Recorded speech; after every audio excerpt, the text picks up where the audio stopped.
আসসালামু আলাইকুম ওরহমতুল্লাহি ওয়াবারাকাতুহু। Breaking news. ২০২৪ সালে ডিগ্রি পাস ও সার্টিফিকেট কোর্স প্রথম বর্ষ প্রকাশিত ফলাফল উত্তরপত্র পুনর্মূল্যায়ন আবেদনের প্রসঙ্গ।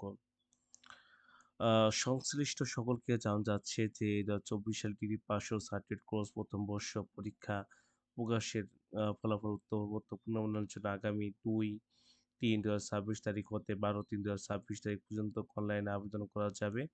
পে স্লিপ সংরক্ষণ ও জমা দেওয়ার তারিখ কিভাবে আবেদন করবেন এই বিষয়ে লেখা আছে, আপনি এটা দেখে নিবেন। এবং প্রকাশিত ফলাফল উত্তরপত্র পুনর্মূল্যায়ন ফি প্রতি পত্র ৳১,০০০, মানে একটি পেপার সাবজেক্টের জন্য আপনাকে ৳১,০০০ করে দিতে হবে। ইনশাআল্লাহ আপনার আবেদনের কোনো অবশ্যই চেঞ্জ হবে। ইনশাআল্লাহ আল্লাহ তাআলা নিশ্চয়ই উত্তম পরিকল্পনাকারী। সবাই ভালো থাকবেন। আসসালামু আলাইকুম ওয়া রাহমাতুল্লাহি ওয়া বারাকাতুহু।